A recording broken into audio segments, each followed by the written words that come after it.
Regardez autour de vous. Partout, vous voyez des personnes souffrant de la même vulnérabilité fondamentale.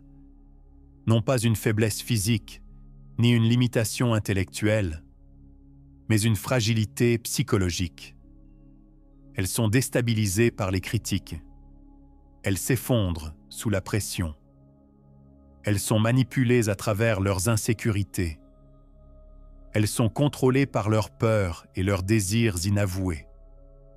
Malgré tous nos progrès technologiques et matériels, la plupart des humains restent remarquablement faciles à déstabiliser psychologiquement. Mais occasionnellement, vous rencontrez quelqu'un de différent, quelqu'un qui semble mystérieusement immunisé contre les armes psychologiques qui fonctionnent si efficacement sur les autres. Les critiques glissent sur eux. Les tentatives de manipulation échouent. La pression sociale ne les influence pas. Ils maintiennent leur équilibre là où d'autres le perdent. Ils possèdent une forme d'invulnérabilité psychologique qui semble presque surhumaine. Quel est leur secret? Sont-ils simplement nés avec une armure émotionnelle plus épaisse? Manquent-ils de sensibilité humaine normale? Ou ont-ils découvert quelque chose sur la structure de la psyché humaine que la plupart des gens ne saisissent jamais? Carl Jung, le psychiatre suisse et fondateur de la psychologie analytique, a identifié une voie vers cette invulnérabilité psychologique. Une méthode si puissante mais si contre-intuitive que la plupart des gens ne la découvrent jamais. Il l'a appelée l'intégration de l'ombre, et elle représente la voie la plus directe pour devenir ce que nous pourrions appeler mentalement intouchable. La carte de Jung du soi caché. Pour comprendre comment l'approche de Jung crée l'invulnérabilité psychologique, nous devons d'abord comprendre ce qu'il entendait par l'ombre, un concept qui va bien au-delà de la compréhension populaire. Jung a défini l'ombre comme la partie de l'esprit inconscient constituée de faiblesses refoulées, de défauts et d'instincts. Mais cette description clinique ne capture pas la véritable nature ou la puissance de l'ombre. L'ombre n'est pas simplement composée de qualités négatives que vous préférez ne pas voir. C'est la contre-identité complète à votre concept de soi conscient, contenant tout ce que vous avez rejeté de votre identité consciente. Chacun porte une ombre, écrivait Jung, et moins elle est incarnée dans la vie consciente de l'individu, plus elle est noire et dense. Cette observation révèle quelque chose de crucial. L'ombre n'est pas statique. Elle grandit proportionnellement à la force avec laquelle vous vous identifiez à son opposé. Plus vous insistez sur « je suis X », plus le nom X devient puissant dans votre ombre. Cela explique pourquoi les personnes les plus vertueuses ont souvent les expressions d'ombre les plus sombres. La personne qui s'identifie consciemment comme perpétuellement gentille abrite une cruauté extraordinaire dans son ombre. L'individu qui se voit comme parfaitement rationnel contient une irrationalité sauvage dans son inconscient. Le croisé moral porte une dépravation inavouée. L'ombre se forme à travers un processus que Jung appelait dissociation, la méthode de la psyché pour se protéger des qualités qu'elle trouve menaçantes. Enfant, nous apprenons rapidement quels aspects de nous-mêmes attirent l'approbation et lesquels provoquent le rejet. Nous nous identifions aux premiers et rejetons les seconds, poussant les qualités inacceptables hors de la conscience et dans l'ombre. Ce processus n'est ni optionnel ni pathologique, c'est ainsi que se développe la conscience humaine. Le problème n'est pas d'avoir une ombre, mais de rester inconscient de celle-ci. Comme l'observait Jung, tant que vous ne rendez pas l'inconscient conscient, il dirigera votre vie et vous l'appellerez destin. Cette inconscience crée la vulnérabilité fondamentale qui rend la plupart des gens psychologiquement manipulables. Lorsque vous restez inconscient des contenus de l'ombre, ces contenus vous contrôlent depuis les profondeurs de l'inconscient. Ils surgissent comme des réactions émotionnelles inexplicables, des comportements autodestructeurs et des angles morts moraux. Pire encore, ils créent des boutons que d'autres peuvent pousser pour vous déstabiliser de manière prévisible.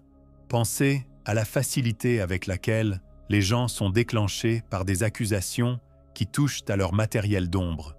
Appelez une personne secrètement insécure, faible, et observez sa réaction disproportionnée. Suggérez qu'un croyant intimement douteux pourrait avoir tort, et observez sa défense dogmatique. Insinuez qu'une personne publiquement vertueuse a des motifs égoïstes, et notez son indignation morale. Ces réactions ne sont pas aléatoires. C'est le matériel d'ombre qui est activé. Ceux qui peuvent identifier les contenus de votre ombre acquièrent un énorme pouvoir psychologique sur vous. Ils peuvent provoquer des réactions, faire dérailler votre raisonnement et manipuler votre comportement avec une précision remarquable. Cette vulnérabilité persiste tant que vous restez inconscient de votre ombre, indépendamment de votre intelligence, de votre éducation ou de vos intentions conscientes. Comment votre ombre vous contrôle? Jung a identifié la projection comme le mécanisme principal par lequel l'ombre inconsciente contrôle vos perceptions et comportements. La projection, écrivait-il, est l'un des phénomènes psychiques les plus communs. Tout ce qui est inconscient en nous-mêmes, nous le découvrons chez notre voisin et nous le traitons en conséquence. Ce mécanisme de projection opère continuellement, colorant votre perception sans que vous en ayez conscience. L'agression que vous avez désavouée en vous-même devient l'agression à laquelle vous êtes hypersensible chez les autres. L'égoïsme que vous avez rejeté de votre identité devient l'égoïsme que vous êtes prompte à condamner autour de vous. La faiblesse que vous refusez de reconnaître devient la faiblesse que vous cherchez inconsciemment et attaquez chez les autres. La projection ne déforme pas simplement la perception. Elle crée des crochets psychologiques que d'autres peuvent utiliser pour vous manipuler. Lorsque quelqu'un active votre projection, vous ne répondez plus à cette personne, mais à votre propre matériel désavoué. Vous combattez des ombres, tout en croyant vous adresser à la réalité externe. Considérez comment cela fonctionne dans des scénarios quotidiens. Dans les arguments, vous ne répondez pas à ce que l'autre personne a réellement dit, mais à ce que vous avez projeté sur ses paroles. Dans les relations, vous ne réagissez pas aux qualités réelles de votre partenaire, mais aux aspects désavoués de vous-même que vous avez projetés sur lui. Dans le discours politique, vous n'attaquez pas les positions réelles des opposants, mais les éléments d'ombre que vous avez projetés sur leurs opinions.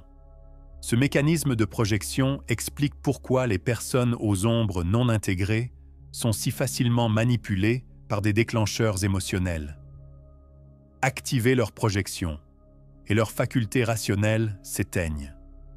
Leurs émotions détournent leurs pensées. Ils répondent à un contenu généré en interne tout en croyant s'adresser à la réalité externe. Vous voulez en savoir plus sur l'invulnérabilité psychologique? Abonnez-vous maintenant.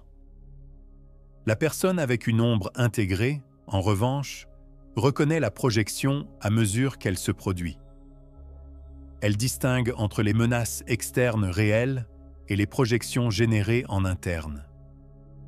Elle maintient un équilibre psychologique parce qu'elle ne combat pas des ombres.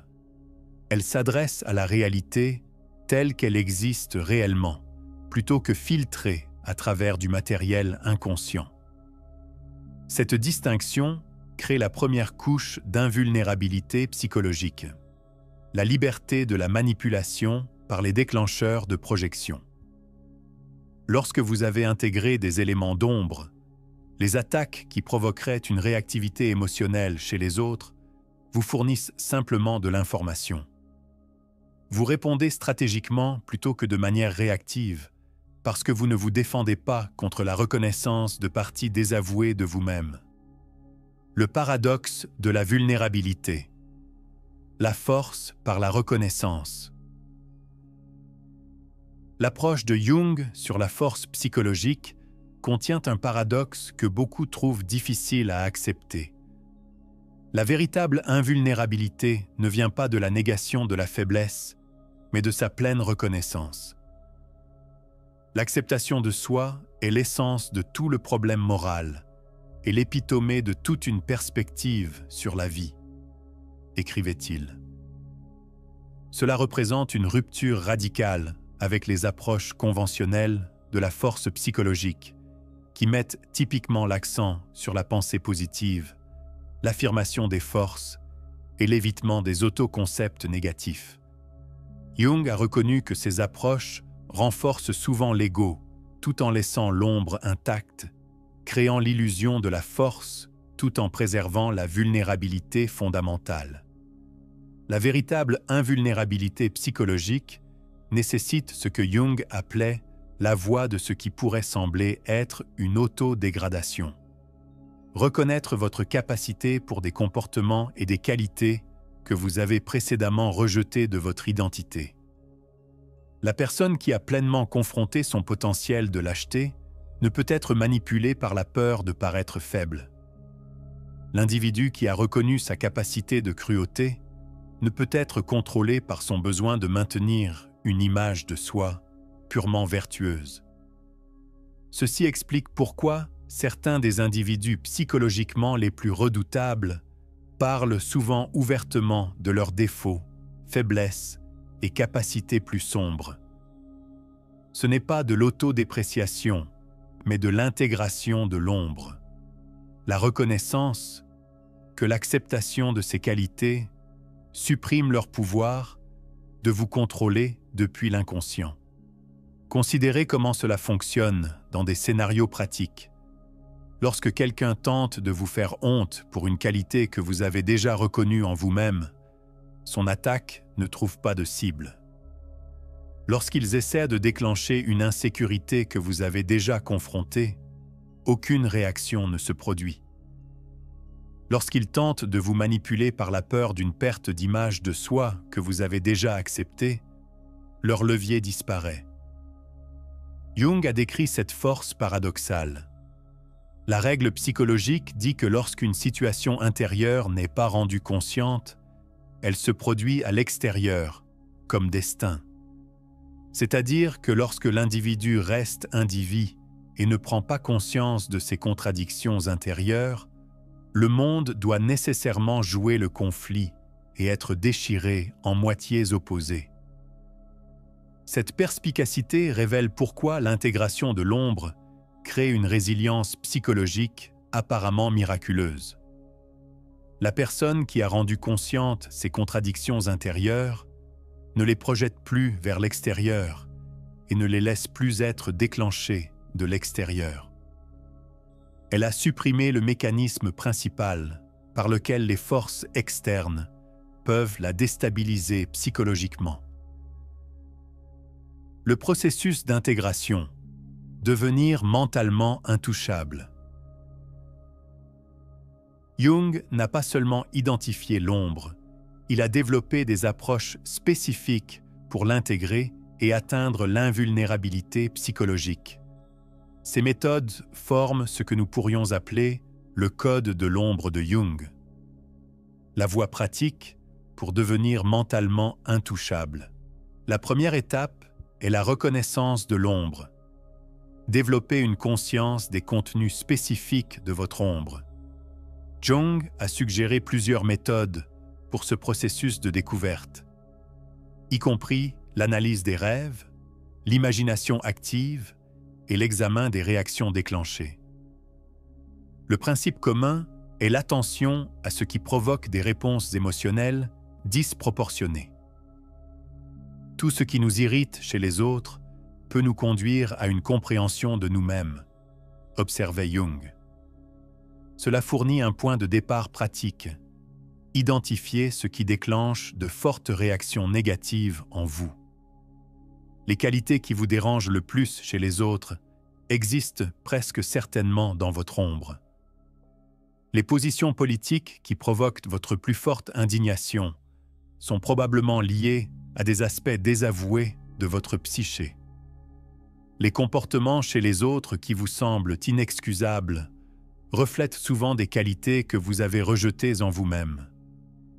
Ce processus de reconnaissance ne consiste pas à accepter des comportements nuisibles, mais à reconnaître votre capacité pour ce que vous jugez le plus sévèrement chez les autres. C'est la différence entre dire « cette personne est mauvaise et je suis bon » et reconnaître « cette personne a agi selon des capacités qui existent aussi en moi ». La première affirmation renforce l'ombre. La seconde l'intègre. La deuxième étape est l'acceptation de l'ombre. Reconnaître les qualités de l'ombre comme des parties légitimes de votre psyché complète plutôt que comme des aberrations à éliminer. Il n'y a pas de lumière sans ombre et pas de totalité psychique sans imperfection, écrivait Jung. Cette acceptation ne signifie pas agir selon des impulsions destructrices, mais les reconnaître comme des aspects de votre humanité complète, plutôt que comme des intrusions étrangères. Ce processus d'acceptation implique ce que Jung appelait « retirer les projections », reconnaître quand vous percevez vos propres contenus d'ombre dans des situations externes. Au lieu de combattre ces qualités chez les autres, vous les reconnaissez en vous-même. Au lieu d'être déclenché par des accusations qui touchent le matériel d'ombre, vous reconnaissez la vérité partielle qu'elles contiennent tout en maintenant une perspective sur votre identité complète. La troisième étape est l'intégration de l'ombre. Incorporer les qualités de l'ombre dans l'identité consciente sous des formes constructives. L'ombre est un problème moral qui défie toute la personnalité de l'ego, notait Jung. En prendre conscience implique de reconnaître les aspects sombres de la personnalité comme présents et réels. Cette intégration ne signifie pas se rendre aux impulsions destructrices, mais canaliser leur énergie de manière constructive. L'agression que vous avez désavouée peut devenir une assertivité saine lorsqu'elle est intégrée. L'égoïsme que vous avez rejeté peut se transformer en auto-soin approprié. Les éléments irrationnels que vous avez supprimés peuvent émerger comme une perspicacité créative. L'intégration n'élimine pas ces qualités, mais les transforme de perturbateurs inconscients en ressources conscientes. Ce processus d'intégration crée une totalité psychologique qui rend impossible la manipulation par le déclenchement de l'ombre. Lorsque quelqu'un tente d'activer du matériel d'ombre que vous avez déjà intégré, il met simplement en évidence des aspects de vous-même que vous avez déjà reconnus. Ces armes psychologiques ne trouvent pas de cible vulnérable parce que vous avez supprimé les crochets inconscients qu'elles exploiteraient typiquement. L'esprit intouchable. Application pratique. L'approche d'intégration de l'ombre de Jung crée une invulnérabilité psychologique qui se manifeste de manière pratique dans divers domaines de la vie. Comprendre ces applications révèle pourquoi le travail de l'ombre représente une voie si puissante vers l'intouchabilité mentale. Dans les relations personnelles, l'intégration de l'ombre empêche les projections inconscientes qui créent typiquement des conflits récurrents. Plutôt que de voir les partenaires à travers la lentille déformante de votre ombre, vous les percevez plus précisément. Les critiques qui déclencheraient des réactions défensives chez les autres deviennent des informations pour l'autoréflexion. Les tentatives de manipulation émotionnelle échouent parce que les boutons que les autres pousseraient ont été consciemment examinés et désamorcés. Dans les environnements professionnels, l'intégration de l'ombre crée une immunité remarquable aux politiques de bureau et aux jeux de pouvoir. Le collègue qui tente de déclencher votre insécurité ne trouve aucune réaction. Le subtil sabotage qui provoquerait chez d'autres des réponses nuisibles à leur carrière glisse sur vous. La pression sociale, qui forcerait typiquement la conformité avec la pensée de groupe, perd son pouvoir lorsque vous avez intégré la peur du rejet qui motive cette conformité. Dans le discours public, l'intégration de l'ombre permet de maintenir une pensée claire au milieu des déclencheurs émotionnels qui déraillent en les autres. La rhétorique politique conçue pour activer des biais inconscients perd de son efficacité. L'indignation morale qui obscurcirait le jugement des autres devient une opportunité pour une compréhension plus profonde. Les arguments qui provoqueraient une réaction défensive, chez la plupart, deviennent des opportunités pour une considération authentique lorsque le matériel d'ombre ne s'active pas automatiquement. Cette intouchabilité mentale ne signifie pas devenir sans émotion ou développer une peau épaisse au sens conventionnel. Cela signifie atteindre une relation fondamentalement différente avec votre psyché complète. Une où les déclencheurs ne fonctionnent pas, parce que vous avez déjà consciemment reconnu ce que ces déclencheurs ciblent. Les résultats apparaissent souvent presque surnaturels pour ceux qui n'ont pas subi le processus. L'individu intégré maintient son sang-froid dans des situations où d'autres sont émotionnellement détournés. Ils disent des vérités que d'autres ont peur de reconnaître. Ils restent centrés quand tout le monde autour d'eux perd l'équilibre. Ils voient clairement quand d'autres sont aveuglés par la projection. Ce n'est pas parce qu'ils manquent de sensibilité humaine normale, mais parce qu'ils ont atteint ce que Jung appelait l'individuation, une totalité psychologique qui transcende la fragmentation qui maintient la plupart des gens vulnérables à la manipulation. La totalité n'est pas atteinte en coupant une portion de son être, écrivait Jung, mais par l'intégration des contraires. La psyché invulnérable.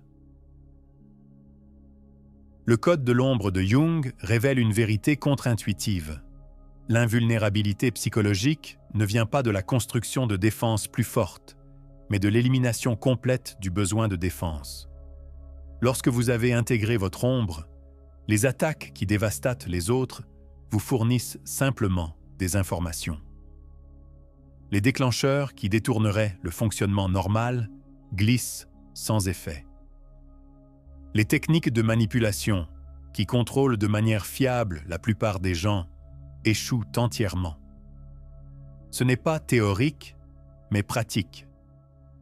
Ceux qui subissent une intégration complète de l'ombre développent une forme d'immunité psychologique qui semble presque surhumaine pour ceux qui fonctionnent encore à partir d'une conscience fragmentée. Ils ne sont pas déclenchables. Ils ne sont pas manipulables par la honte, la peur ou l'insécurité. Ils maintiennent la clarté là où d'autres deviennent émotionnellement réactifs. On ne devient pas éclairé en imaginant des figures de lumière, écrivait Jung, mais en rendant l'obscurité consciente. Cette perspicacité capture l'essence de son approche de la force psychologique. La véritable intouchabilité mentale ne vient pas de nier l'obscurité, mais de l'amener à la lumière de la conscience, où elle se transforme de vulnérabilité en pouvoir. Le paradoxe ultime du code de l'ombre de Jung est que la reconnaissance complète de la faiblesse crée une force sans précédent. En confrontant et en intégrant tout ce que vous avez désavoué, vous atteignez une totalité psychologique qui rend la manipulation externe pratiquement impossible. Vous devenez mentalement intouchable, non pas parce que vous êtes invulnérable aux dommages, mais parce que vous avez déjà confronté les dommages internes que la plupart des gens passent leur vie à éviter. Ce chemin n'est pas facile, Il faut du courage pour affronter ce que vous avez passé une vie à nier. Il exige une honnêteté que peu sont prêts à pratiquer avec eux-mêmes. Il nécessite d'abandonner des autoconceptions réconfortantes, mais fausses. Pourtant, la récompense, une liberté psychologique que peu d'humains expérimentent jamais, rend le voyage qui en vaut la peine. Dans un monde où la plupart restent inconsciemment contrôlés par leurs ombres, ceux qui intègrent ce matériel désavoué atteignent une forme de libération qui se manifeste comme une résilience psychologique apparemment miraculeuse. Ils ne sont pas spéciaux ou surhumains. Ils ont simplement eu le courage de compléter le travail psychologique que la plupart ne commencent jamais, transformant leur plus grande vulnérabilité en force inattaquable.